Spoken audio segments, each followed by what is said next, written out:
Leia Healthcare, looking after you always. Proud sponsors of Real Health with Karl Henry. Hello and welcome to Real Health with me, Karl Henry, in association with Leia Healthcare. Mental health, self-talk, and the voices in our head. It seems these are issues that are gaining prominence in our lives the more lockdown continues. And I've discussed them with my guests in recent weeks here on Real Health. And this week, I wanted to go in depth on the topic of the conscious mind and the conversations we have with ourselves, which can have such negative effects on our lives and also on the people around us. But if harnessed correctly, it can be a very powerful and positive force too. I'm delighted to say that award-winning psychologist Ethan Kross, who is one of the world's leading experts on controlling the conscious mind and has participated in policy discussion at the White House and is the author of Chatter, The Voice in Our Head and How to Harness It, joins me on the show. Ethan, welcome to Real Health. How are you? I'm great. Thanks for having me, Karl. So this is one of our international expert discussions, and you are over in the United States. How have things been over there for the last couple of months? Not so good. They've not been great, but well, the truth of it is we're struggling with the pandemic in much the same way I think you are as well, and much of the world is. And so on the one hand, we do know that people are having a really hard time. Rates of anxiety and depression are 3 times what they were this time last year, or I should say this time about a year ago before the pandemic started. But there is a silver lining, I think, to what's happening right now. The latest reports had people coming in with about 30% anxiety in the population, which is high. But that also means about 70% are doing fairly well. So I'm actually optimistic that a lot of people are rising to the occasion and managing themselves effectively. But I'm looking forward to this being over. And I suppose it's fair to say, with people being forced to stay at home, it's inevitable that the voices in our heads will become such a prominent issue because we are at home. A lot of people have been isolating on their own or with their family units. And that self-talk and the voices in our heads has become a bigger problem than ever. Yeah, well, I think that's a big piece of the equation. So there are 2 parts to this. The first is I spent about 4 years working on this on my book. If you had asked me at the outset, all right, Ethan, I want you to design for me the perfect chatter event of the century, of the past 100 years. If you had asked me to do that, I would give you exactly what we've lived through over the past year, right? So once in a century pandemic, economic uncertainty. I don't know if that's true of you and I. So it's true of you there, Tay. So we've had a lot of economic instability. We've had political instability that you could have a whole other, like not just episodes, suite of episodes on if you wanted to talk about that in the States. And we've also had a lot of like social discord between different groups. So this is a situation that is filled with uncertainty and we don't have control.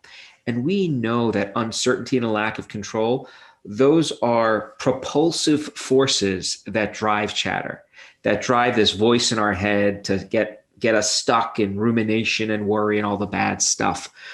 And then when you add on top of that what you just said, so we've got this terrible situation we're dealing with, and then we're at home with a lot of time alone with our thoughts. I mean, this gives us a lot of time for chatter to brew and to reap its negative effects on us.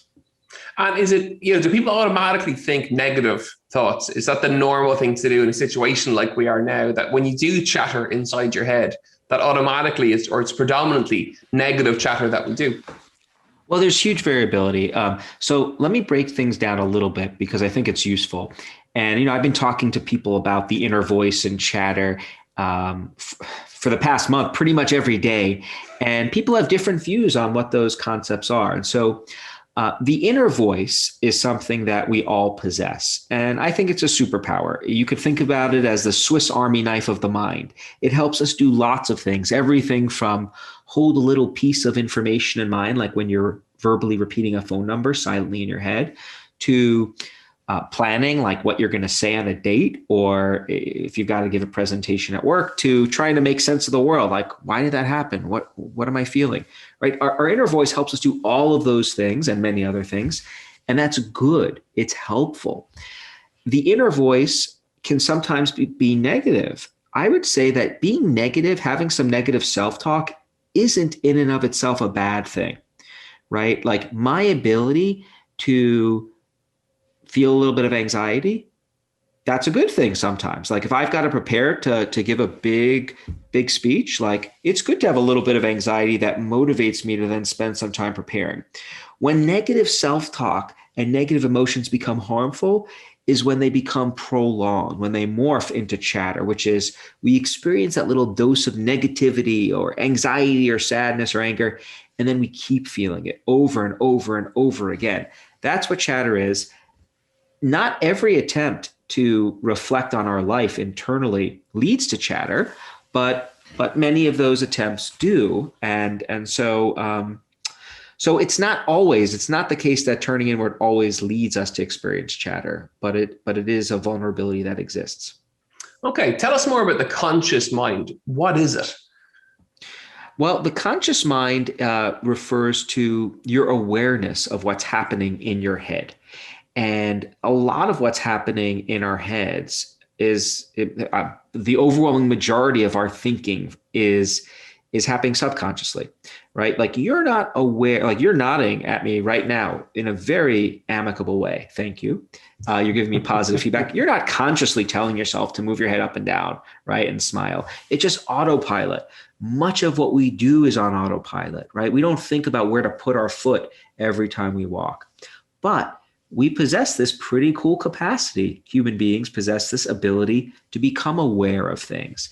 And so if I experience a really difficult interaction with one of my students or colleagues, I can think about that consciously. What went wrong there? Why did they say that to me?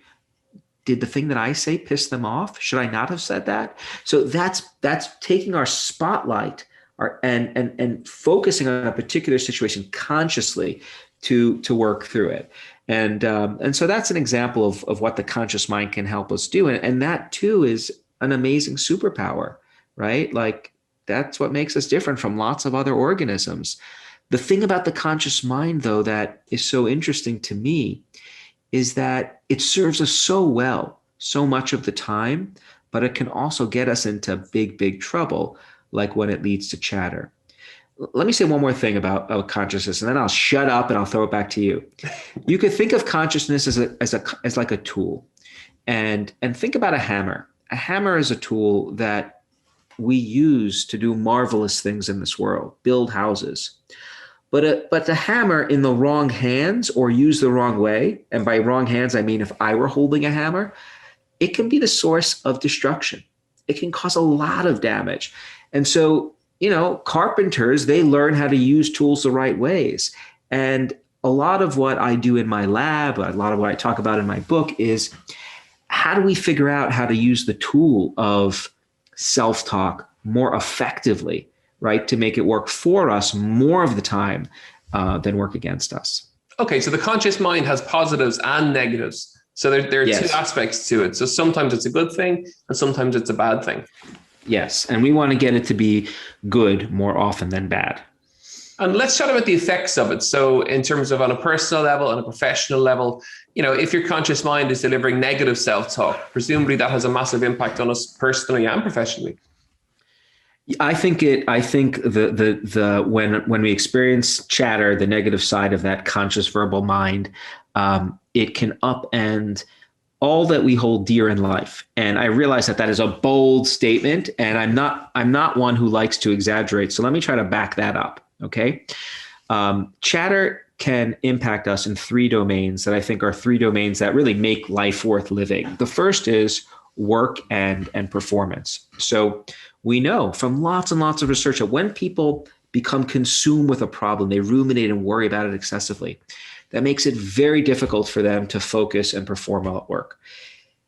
Karl, have you ever had have you ever tried to read a couple of pages in a book when you are worried about something, only to get to the end and realize you don't remember anything you've read?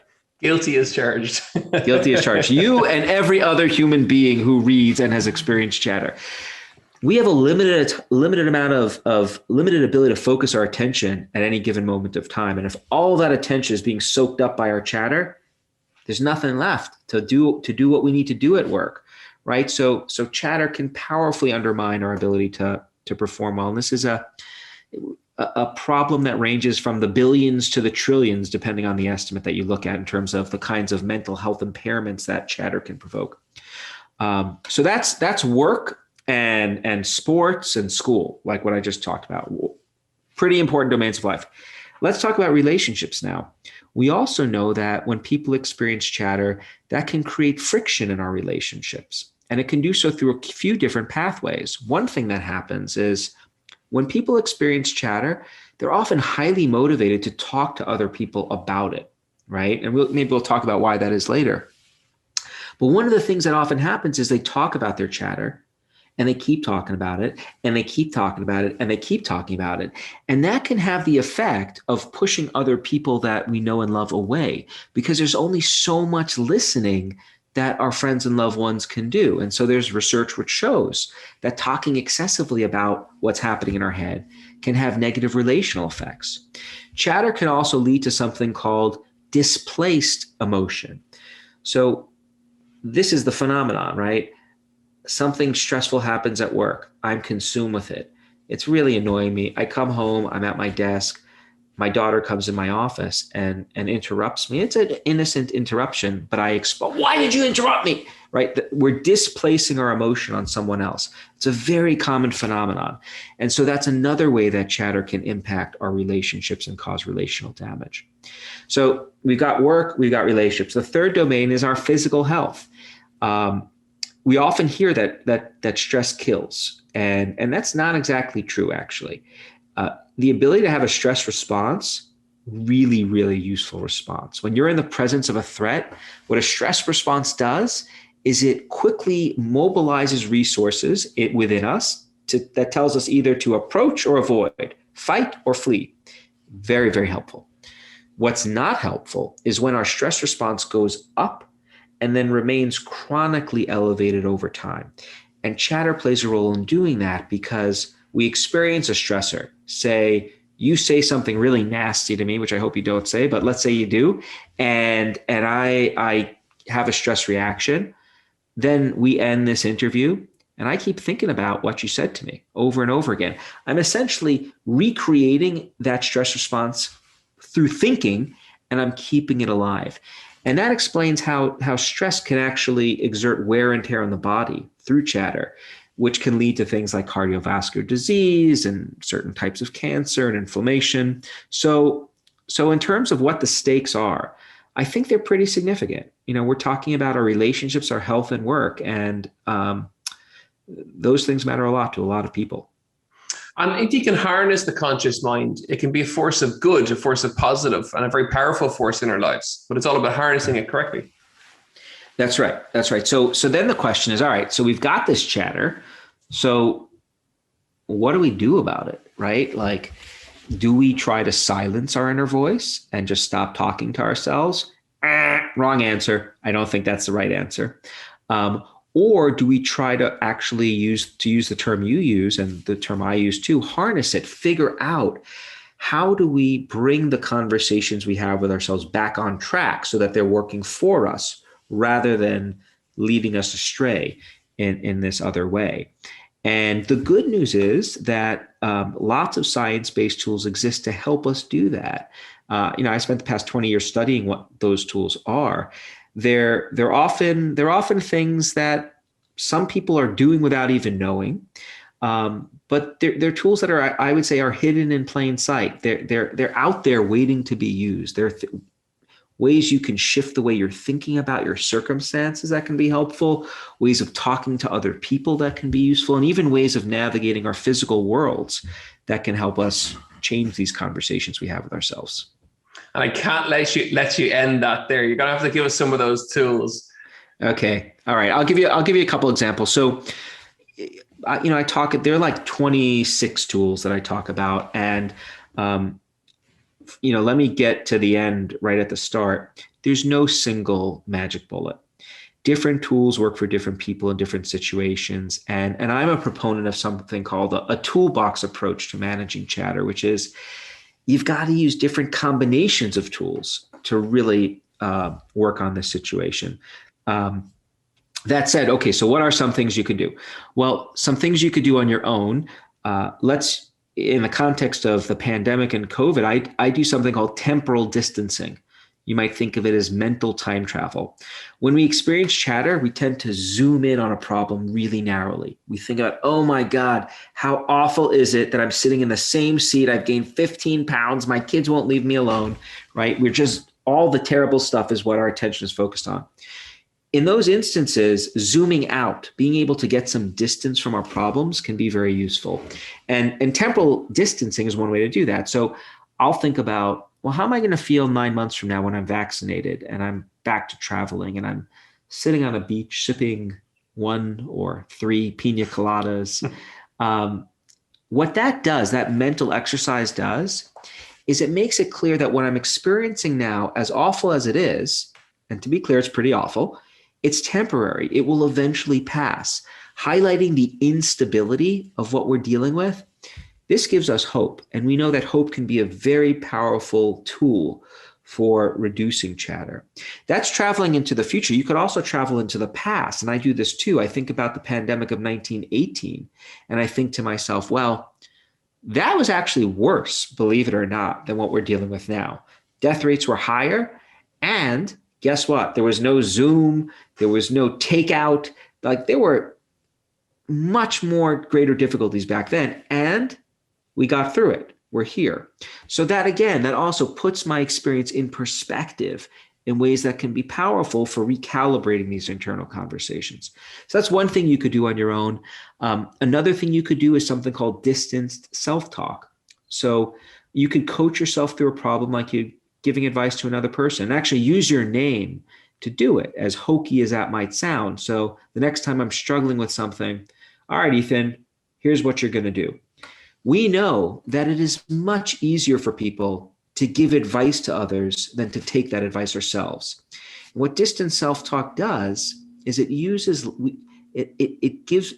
language almost like a psychological jujitsu move to help people think about themselves like they were another person and coach themselves accordingly, right? Because we use names most of the time when we're thinking about other people and referring to other people. So when you use your own name to refer to yourself, it changes the way your perspective, the way you relate to yourself as you're coaching yourself through a problem. So that's another thing that a person can do on their own. Should I keep going? Keep going. This is fascinating. Yeah, give us at least 2 or 3 more. Don't give us all of them because people have to buy the book, obviously. But give us 2 or 3 more. This is great. I'll give you. So those are 2 techniques amidst many others that you do on your own. Okay, let's shift to a different bucket. The second bucket is, what about our relationships? Ways of leveraging our relationships with other people to help us manage our chatter. Other people, it turns out, can be a powerful tool for helping us or hurting us. And so it's a little complicated. So let me break it down. We often hear that it's really useful when we're dealing with chatter to just vent our emotions, just get it out, express our feelings. It turns out that venting our emotions, that makes, let's say I'm venting to you about something that happened. That makes me and you feel really tight, really closely connected. Our friendship bonds increase, right? It feels good to know that there's someone who cares enough about me to empathize with me and take the time to listen. What venting doesn't do, however, is it doesn't actually shift my perspective at all. It doesn't lead to a change in the way I'm thinking about the situation. So what happens is I leave the conversation after venting. I feel really good about my relationship with you, but my problem is still there. And in fact, it's even more on my mind than it was when I started, because we just spent all this time rehashing my negative feelings. And so research shows that when people vent, or in technical terms, when they co-ruminate, what this does is it leads people to feel closer and more connected, but it leads their problems to persist. So the thing that you want to do instead is find people who do ask you a little bit about what you felt and what you experienced. It is important to share our emotions to a certain degree, but who then additionally help you look at the bigger picture. So, if you came to me with your problem, I'd ask you about what happened. Like, that sounds like a terrible guest you had from the States and the Midwest. But you've had other obnoxious guests before, have you?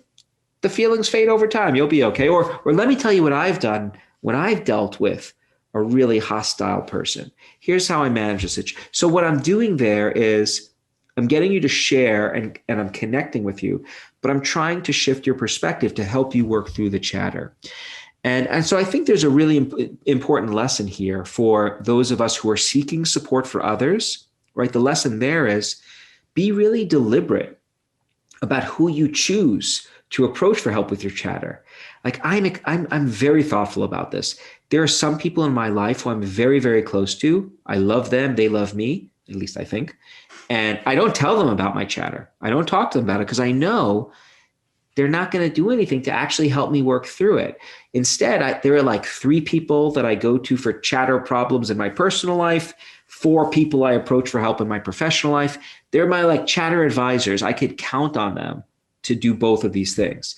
And so I think there's a lesson for people seeking support, but then there's also a lesson here for us as support providers, what we can do to help folks who come to us. So that's one way that other people can help us. There are other things you could do with them too. Let's shift to the last category, and then I'm going to give myself a break from talking too much, which is the environment. And you know, when writing this book and researching it, the environmental tools here just fascinated me. What scientists have discovered is that tools exist for regulating your mind from the outside in. And so I'll give you a couple examples. One thing that we've discovered is that, well, we've known for a while that when people experience chatter, when they're stuck, they often feel like they don't have control of their thoughts. Their thoughts feel out of order. We've learned that you can compensate for that experience by ordering your surroundings. So tidying up, organizing. And so this explains why you have people like myself who are not particularly organized under normal circumstances, right? I've got books all over the place, clothing on the floor. But when I'm experiencing chatter, I will go into the kitchen, scrub down the counters, wash the dishes, put them neatly away. It's gotten to the point where I sometimes think my wife wants me to experience chatter more frequently. But this is a way that I am regulating my head from the outside in. Very common. A lot of people do this, and it helps. One other way that you can use your environment that I think is pretty neat and may not be on every listener's radar is to seek out awe-inspiring experiences. Did you watch the Mars rover land last week by any chance, or a couple of days ago? Yeah, I saw some of the footage from it, and it was like that. It was like, oh my God, it was an amazing thing to see the footage of another planet being streamed down. It was incredible. Yeah. Incredible. And I would describe it as awe-inspiring. And so awe is an emotion we experience when we're in the presence of something vast and indescribable, which is exactly what interplanetary travel is for me. Like I'm still struggling to understand how we figured out flying in this planet, let alone flying between planets without any people on the ships. It fills me with awe. And what we've learned is that when people experience awe, that is a powerful way of putting things in perspective, right? And it leads to something called a shrinking of the self. So when I'm contemplating interplanetary travel, like how that's possible, my own concerns, they feel a whole lot smaller. They shrink. And with those concerns, so shrinks our chatter. And so that's another way that people can try to regulate their chatter from the outside in. Seek out awe-inspiring experiences. And you don't have to wait for the next Mars rover to land. You know, some people get awe by listening to amazing music or looking at a great piece of art or watching their kids do something monumental. And so there are lots of ways to try to cultivate that experience. And so one other example of a tool you can use. So that's what, that's 5 tools. There are like 26 that I talk about in the book. And, you know, the book is really about the science of these tools and how it works and how they play out in people's lives. But the idea is that science has shined a spotlight on what these different tools are. And so that gives us an opportunity to be much more deliberate about how we use them in our lives. And I think there's potential value in people knowing about those tools for that reason. My final question for you, because I could happily sit here all day and listen to hours of this conversation, and it's one of the beauty of having experts on the show is that when someone's really who loves their topic and knows their topic, they can just go. You introduce them, introduce the question, and off they go. And it's fascinating because I get to listen, which is great. I feel bad. I feel like I'm talking too much, but I feel like a wind-up toy sometimes. Like, I love this stuff. I live and breathe it. I could just keep going. And it's a fantastic. Shut me up if you want. Not at all. It's a fantastic way to be. You're passionate about what you do. You have the content, and it's great to get to get an insight into it. My final question is around chatter and social media, because presumably Instagram, Facebook, Twitter, all of those things have a huge impact on the conscious mind, how we think about it, how we feel about it. If we see the fabulous body or the fabulous person leading a fabulous life, as we scroll through Instagram in the middle of a pandemic. So presumably that has a massive impact on our conscious mind. It has to. Well, social media I think of it as it's a new environment that we spend a lot of time interacting with. And environments aren't good or bad. What makes an environment good or bad depends on what we do in that space. So let's talk about the physical world first, the one that we've spent most of our lives, well, at least maybe you and I don't know how old you are, but how most of your time in the physical world, or pretty much, yeah. I'm 39 years young. Okay. So we're the same vintage, just about, and your hair is much darker than mine. But that aside, when you're in the physical world, so you can go to good neighborhoods or bad neighborhoods. You can, you can have good conversations with people or bad conversations.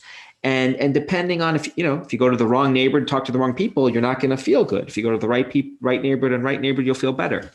Social media is similar in that regard. There are ways of navigating social media that I think can be quite helpful for us when we're dealing with chatter. For example, social media expands our social networks in ways that provide us with opportunities to give and receive support for chatter in ways that we've never had before as a species. At the same time, social media can get us in trouble too when it comes to chatter, and it can do so through a variety of ways. So one way is, if we are constantly exposing ourselves to the glorified lives of others, there's research which shows that tends to make people feel envious and bad about their own lives, right? They're comparing themselves to others, and they can experience chatter about that. Arguably even worse and more problematic is the phenomenon of cyberbullying and trolling that plays out on social media. Social media, in a certain sense, gives us a giant megaphone to broadcast our inner voice to the world. But the physics that characterize how that megaphone works is different from an offline megaphone. So before I say something in the physical world, like if I have to take into account, like, who's going to listen to what I say? Is someone there to hear it? Or if let's say I really don't like you, right? I have to look at you and tell you that. And I'm getting empathy cues back that my words are harmful. So there's a humanizing element to engaging with other people offline that is missing online, right? On social media, we are dehumanized to a certain extent. It's just a prompt where we can share what we're feeling. And that makes it easier to share things that are ugly. And we can see how that plays out with cyberbullying and trolling, which can have devastating effects on people's lives. And so I think social media is fascinating. I think what we need to be doing is using science to give us a roadmap, right? Socialization gives us lessons about how to navigate the world that are incredibly important. Our parents teach us at a very young age. Go here, don't go there. Say this, don't say that. Here are your manners. Here are the norms that dictate how you live in this world and live well. I never got that socialization for social media. No one taught me how to use it. I still don't know how to use it. My graduate students try to teach me. I end up getting in trouble by clicking the wrong thing, right? So what we need are we need to start socializing society into how you use this technology well. And right now, that's just not happening. We're just figuring out as we move along. And in fact, I think that was like one of the guiding principles of Facebook, like move fast and break stuff. Well, we're breaking some stuff. Like, we are making accomplishments too, but I think now's the time to step back, think about what have we learned about how to profitably navigate this space, and let's start teaching people about how to do that more frequently, because I think there are real stakes here to doing that. Ethan, it's been absolutely fascinating catching up and getting your tips and tools around the conscious minds and how we can improve it over the course of these troubling times. Thank you so much for joining us all the way from the States today. It's the beauty of virtual chats that we can literally go anywhere in the world right now. Your book is called Chatter, and it's out in all good bookstores and online now. Ethan Kross, thank you so much for joining us. Much appreciated. Folks, I really hope you enjoyed today's episode. Great tips and great tools from Ethan to improve your mental health. As ever, you know where we are, at Karl Henry PT on Twitter and on Instagram. Don't forget to rate, subscribe, and review if you've liked what you've heard. And as ever, we'll see you next week. Slán go fóill. Leia Healthcare, looking after you always. Proud sponsors of Real Health with Karl Henry.